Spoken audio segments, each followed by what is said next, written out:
in their apartments and their houses and whatnot. And at certain times of the day, if he had a speech, or certain times at night, they would go to their windows with a pot and a wooden spoon, and they would bang, bang, bang, bang. Yes. One time we heard a dude like just blowing on a saxophone. Brum, brum, brum, brum, brum. It was just crazy.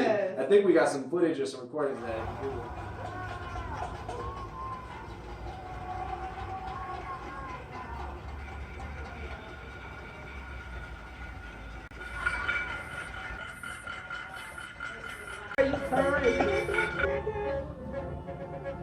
Yeah, someone's blowing the saxophone on like the same note over and over again. That's definitely a saxophone.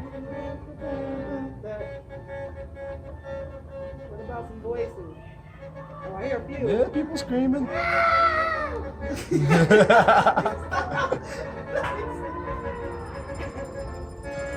Hey, we here. We got just as much as right to protest. We here.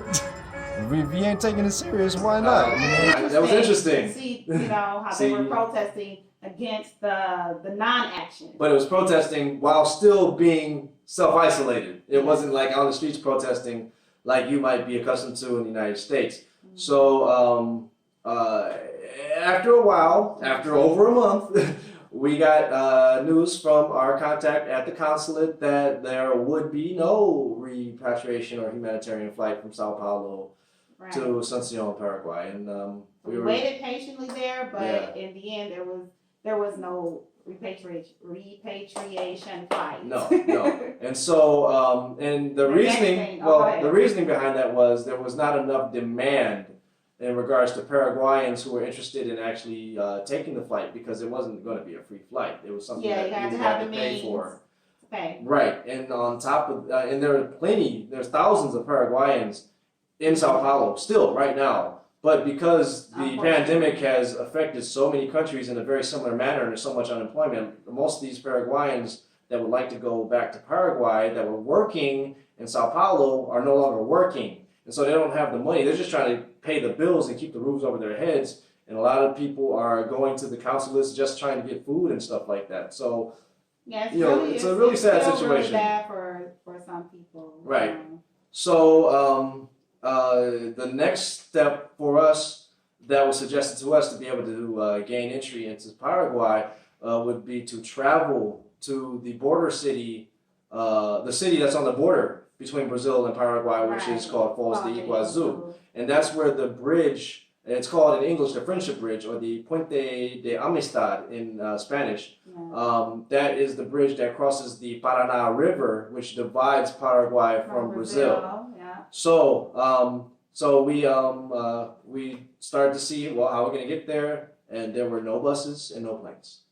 Even though Brazil was not taking it very, very seriously, it wasn't like Brazil as a whole wasn't. The federal government, the president wasn't taking it very seriously, but the governors, and to various degrees of the states of Brazil were taking it seriously to different degrees, just kind of like how the United States is. The federal government didn't have a unified response or wasn't taking it very seriously, but the various governors were. And part of the state response, the individual states' response in Brazil there were no buses, no long distance buses. There were still city buses running, but no long distance buses, and no airplane flights between the state of Sao Paulo, which the city we're staying in Sao Paulo, but it was also in the state of Sao Paulo, and the neighboring state, the state of Paraná, where Foz de Iguazu is. There are no flights in between and no buses in between.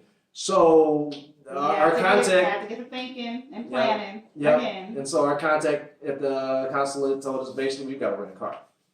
So and not just a car, we have to rent a van or a truck because we get there's four of us and we got a bunch of stuff. So we were like, okay, here's the next part of our adventure. Right. So we got to get the Falls, but we had to do. So Falls is a lot smaller city. Falls is a lot smaller city, and generally, just like the United States, smaller cities have less crime. They're more peaceful, more what we call down here tranquilo.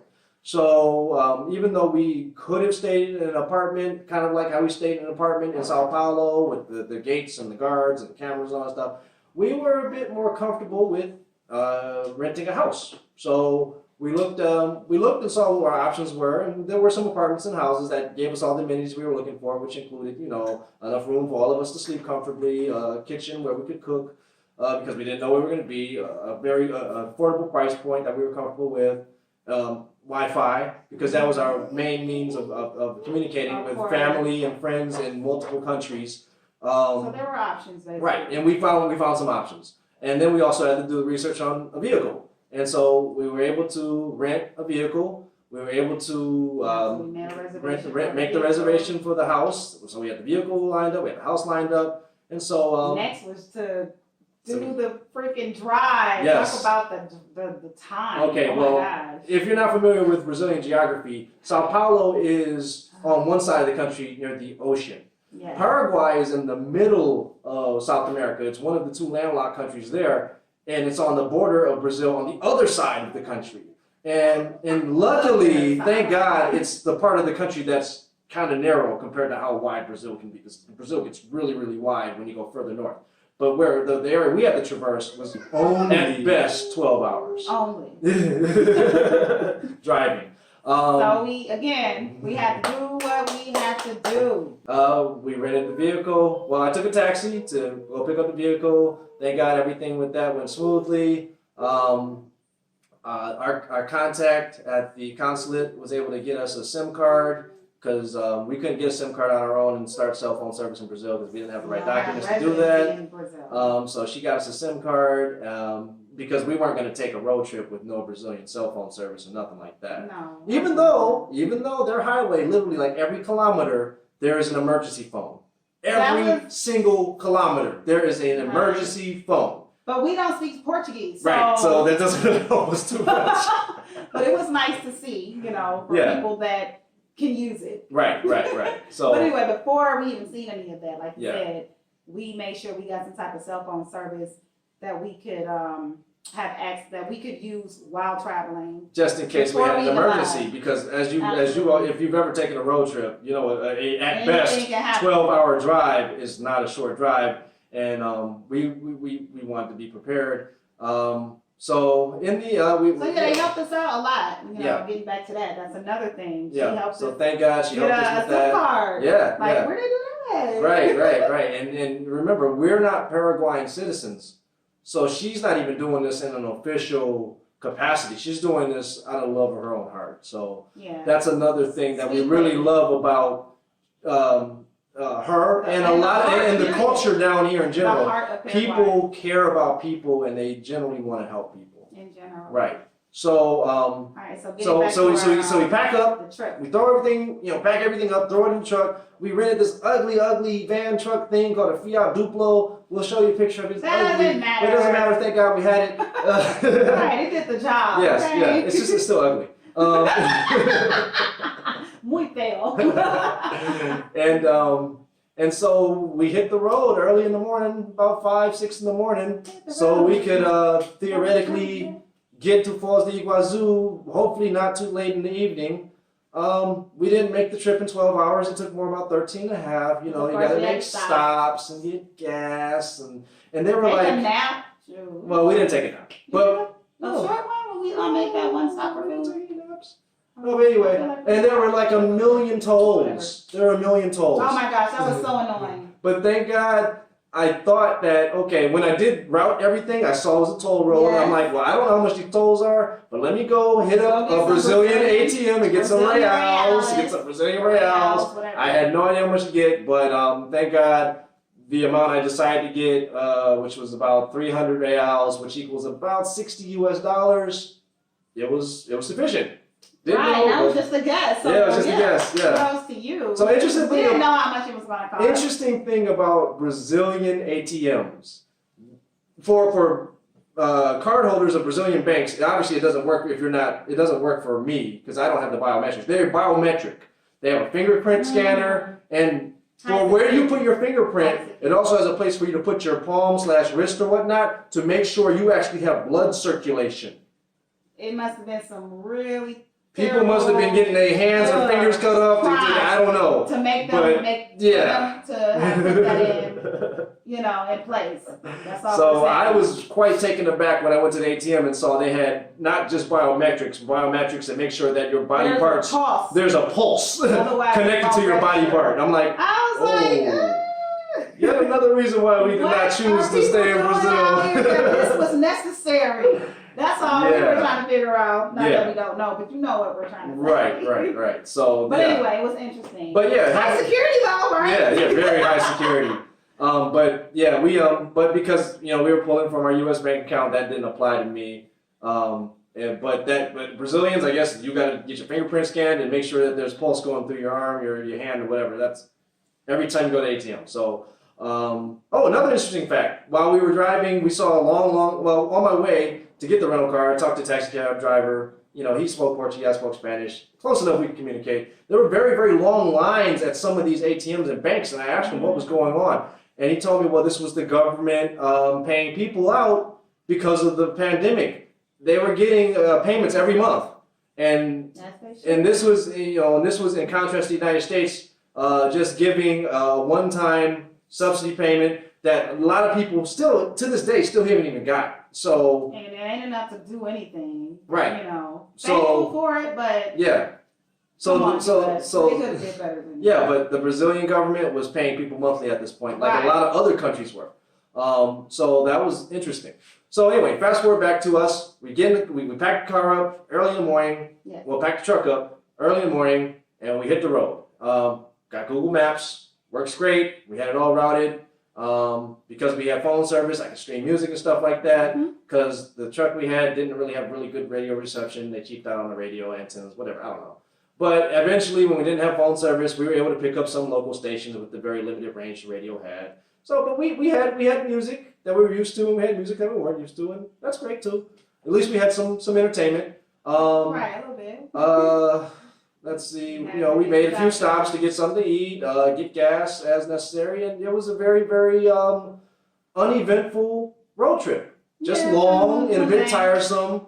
The beautiful scenery. Yeah, we drove a lot through the Brazilian hilly countryside and everything like that, so it was a beautiful road trip. Yeah, that part was nice.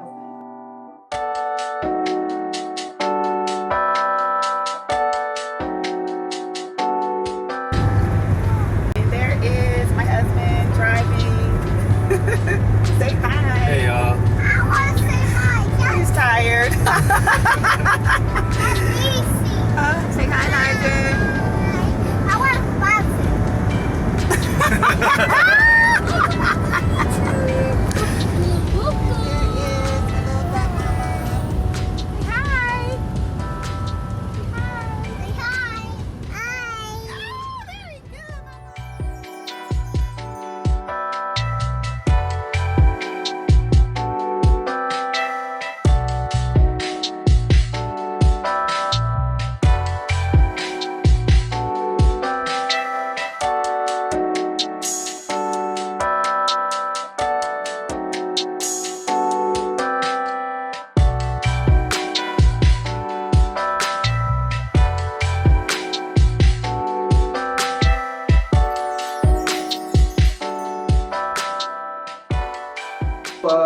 Because it took us about 13 and a half hours, we got to our Airbnb house probably around 7 or 8 in the evening. And because it's fall down here, because the seasons are opposite when you're on the other side of the equator, the sun was already down. Sun was down. When we arrived, it was dark. And even though we have Brazilian phone service, my phone wasn't working.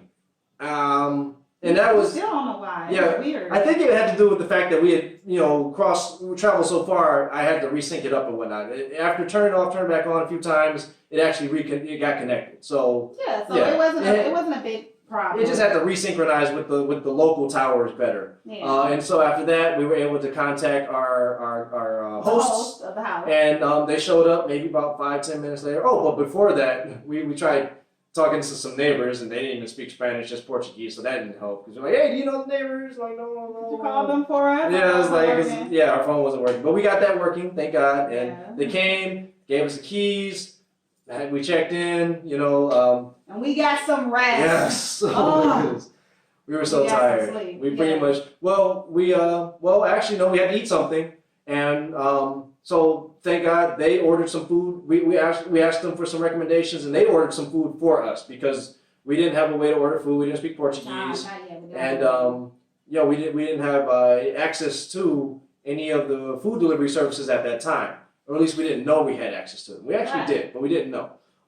So we got some burgers and fries. We smashed those. Then we knocked out. Next day, we started to unpack and we started to get acclimated to the house. And it was a nice house, 2 floors, 2 bedrooms, 3 bathrooms, granite in the indoor kitchen, granite in the outdoor covered kitchen, which we call a quincho down here, with a built-in brick grill and all this. It was really nice. It was really nice. And of course, a front and a backyard, since it was a house, so kids had somewhere they could play safely. Fully gated. With electrocution lines all the way around, so no one could just climb over your wall or gate. Pretty common down here. It sounds a little extreme, but no, it's pretty common down here. It's more about prevention than anything else. So we were safe, we were secure. We were in a neighborhood that was very what we call tranquilo, very quiet and peaceful.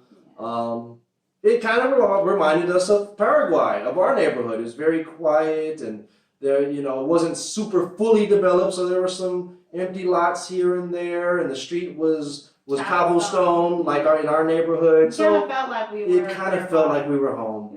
And we were literally in the city right across from Paraguay. So it's like we're so close. Right by the bridge. Yeah, right. We're so close. But yes, so far. Because we hadn't had authorization yet, so we still had to wait to hear from, the embassy that was in Falls at that point. So we were dealing with another embassy. We had to be in contact with another lady. Right, and they weren't very helpful. And at that time, honestly, our only options for entering the country at that point, let me rewind a little bit. In general, the option. Hold on, let me rewind a little bit. Paraguay was taking this so seriously that if they let you in, you can't just go in and go home. Like if we were to fly to the United States right now, we could just land and go home. There's no real controls. Paraguay is taking it so seriously that at that point in time, the only option, if they did let us in, for us would be to go to a military quarantine. And so they had a bunch of different military installations that they had specified for this, where you would have to quarantine there in like a military barracks for 14 days. For 14, 15 days, basically 2 weeks, which is the approximate amount of time it takes for if you have the virus for you to fight it off. They were basically like giant hostels, bunk beds. We were in communication with friends in Paraguay who sent us information. Our contact back in Sao Paulo sent us pictures and information and videos of these places. Really wasn't for us. We got 2 young kids. We had a bunch of stuff. We weren't really feeling that. So, but at the same time. You just explaining that was just the only option at that time. And so, because we were, comfortable and we felt safe where we were like, we're just going to kind of stick it out. Yeah, and see what happens. Hopefully they'll open the border soon and see what other options become available because we're not doing a military quarantine. Yeah. Oh, hell no! And we kind of knew like if they would open the border soon, there's no way they can make everybody go through the military quarantine. So there's a lot of families that are split between Brazil and Paraguay. Split between Brazil and Argentina. They'll probably open the borders within a reasonable amount of time. We can stick it out here. So we thought they would open the borders. Yeah.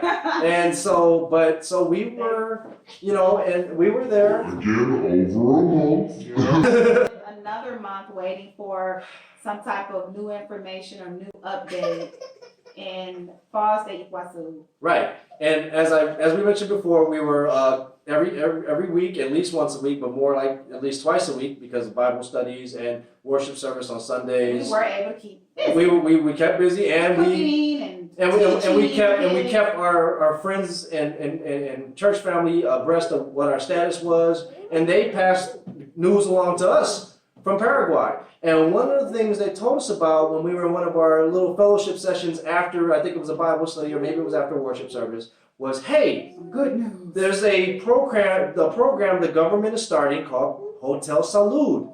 And it's like, okay, hotel obviously means hotel. Salud means health. In Spanish. So health hotel. And Okay, basically, what does that mean? it was an option for people who could afford it to be able to do the mandatory 15-day quarantine in a hotel instead of in the military quarantine. Like, this is what we've been looking for. Because they didn't open the borders yet. answered our prayers. Amen. Of course, and I don't think you said this, but of course we prayed a lot throughout this entire process. Oh yeah, literally more than once a day, every day. Literally. This was we had faith something would come about, but Yeah. we just didn't know when or what it would be. And boom, that was it. So we got sent the article about the Hotel Salute program, and at that point, the first article we were sent said it's preliminary, it should be set up soon. Then we got another article said, okay, they just started training all the hotel employees, to the prepare protocols, their hotels and then for it. the hotels should start coming online in about 2 weeks. So we're like, okay, maybe in about 2 weeks we can start the process to try to get admitted to Hotel Salute. Right, and eventually the lady at the embassy that we had been in contact with, she told us about it, right? Yeah, she started sending. She sent Yeah. you a message. After a while, we started getting sent information from our contact at the embassy or consulate. They call them consulates down here. About the different hotels that they were putting online for that, and including the pricing and all that stuff and whatnot, and the amenities and everything. We'd have to stay in our rooms. They would bring all our food to us. They wouldn't clean our room. We had to take care of it. It's isolation, quarantine. A lot of restrictions. But we still. The military quarantine. Yeah. So that was the program we were trying to do. So we started the process, and they asked us for all of our documents and the various requirements and references of people who live in Paraguay that they could check us on, check on us through and everything like that. We submitted all of our information, and then they told us, okay, we got all your documents and everything, but the next thing you got to do is actually make a reservation with the hotel. So we had this list of hotels, we had a list of prices. I literally started sending out stuff to all the hotels that we had that were in the border city across the bridge, which is called Ciudad del Este, which means City of the East or East City. It's in the eastern part of Paraguay. To see who would give us the best deal. Right. Everything in Paraguay is negotiable. So the prices that were on the page that the consulate sent us were not the prices we were going to pay. I mean, we were pretty much determined, but everything's negotiable. The only way to negotiate is to ask. Right, you gotta ask. Just like the Bible says, you have not because you ask not. James 4:2. So we asked. Yeah, we received.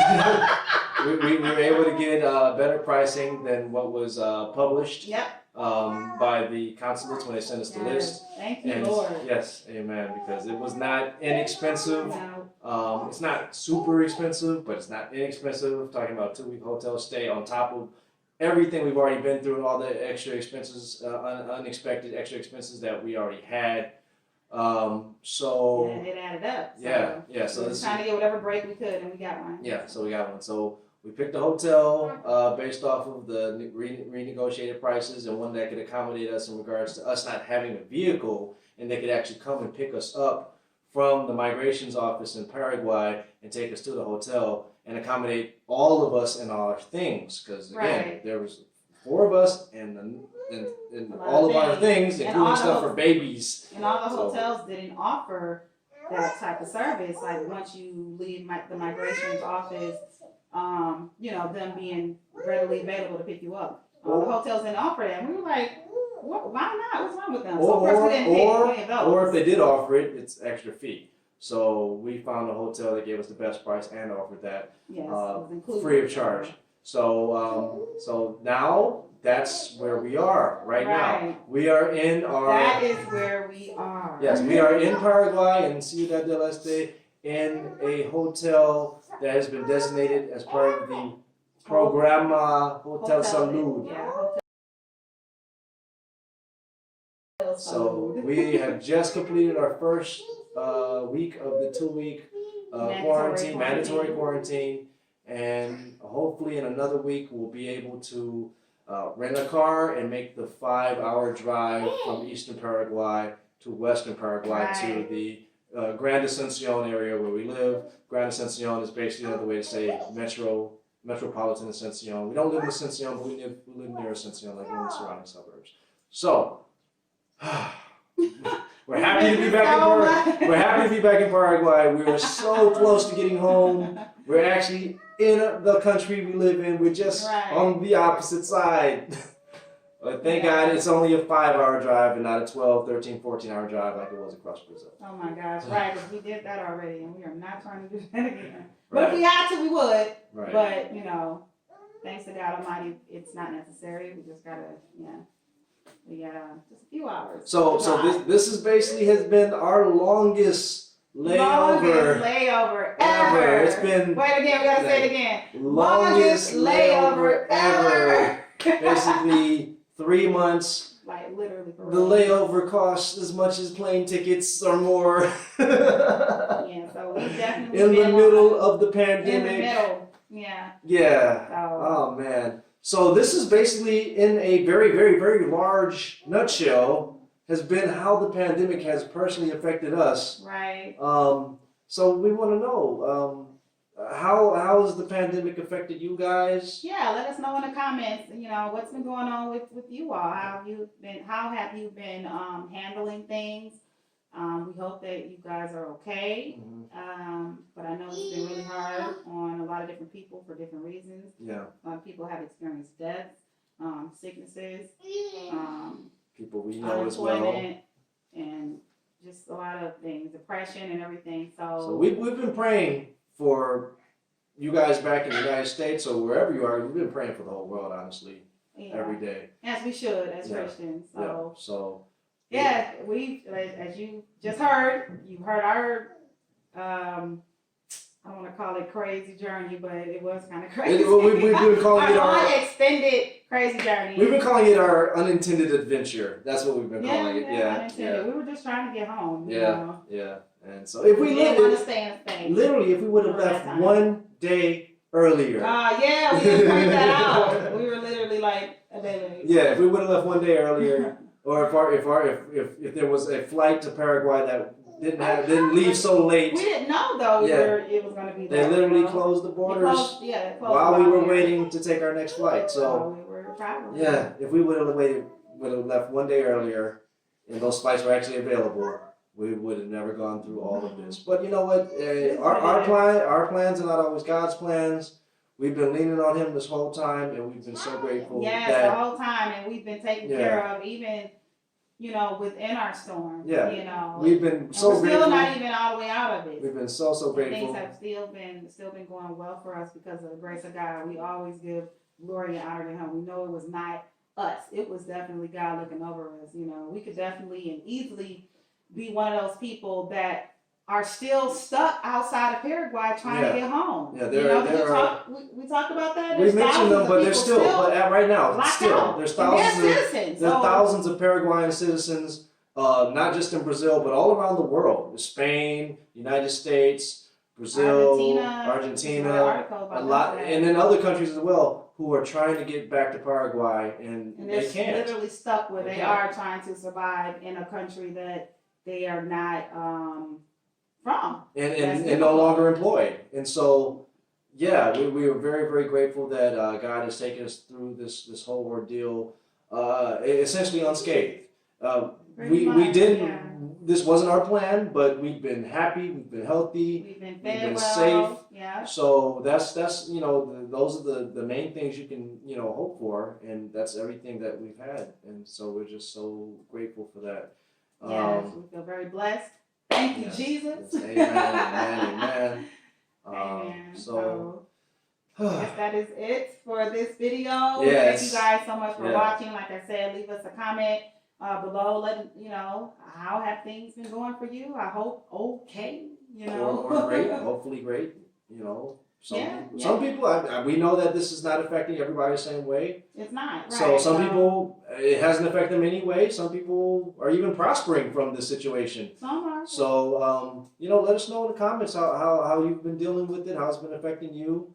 And we hope you've been staying safe. Absolutely. So, anything else you want to say? Any other announcements?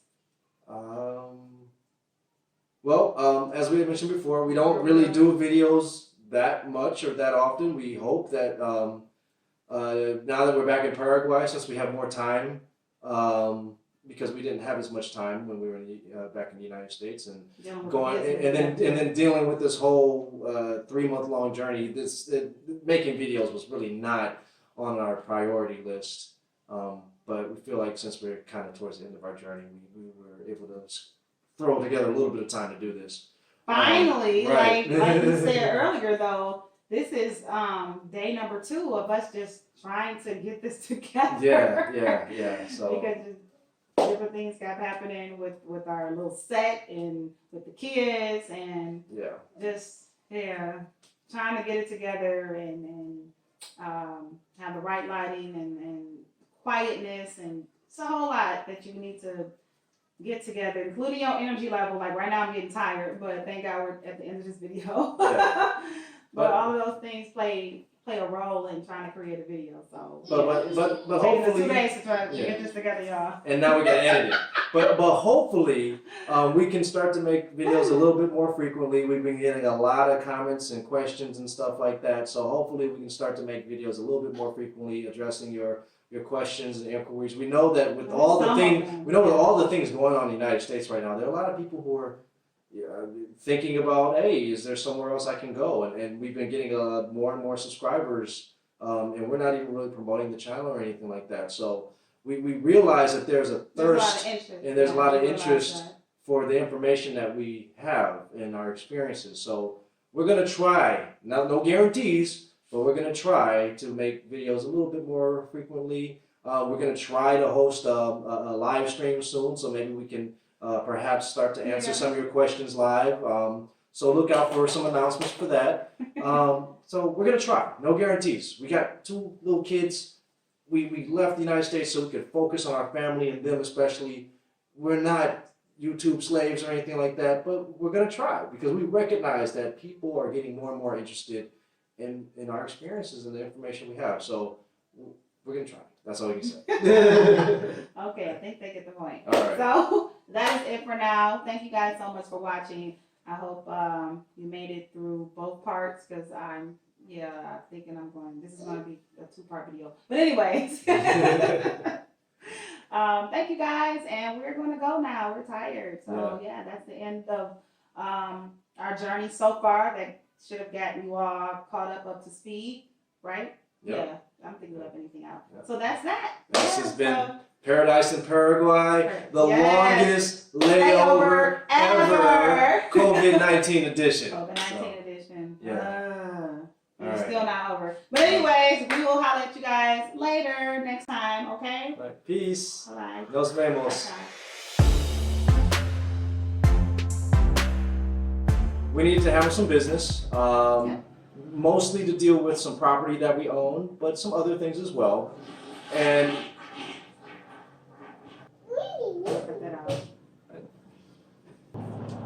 recording, of course, right? yeah, you got to scoot over a little bit because I'm going to be. Yeah, there we go. This is my spot, right? I think so. Let me come and get in the frame. All right. Yeah. So this is us right now. Hey, what up, though? What up, though? As we say in the D. Welcome back to Paradise in Paraguay. Hey, y'all stay over there. Hey. No. Get back over there. You watch the video. This is our paradise. Okay, hold up. There you go. Calm down. Look at that cartoon. Look at that cartoon. 2 hours later. Ryan, calm down. Here, brush your hair. Okay, watch the video.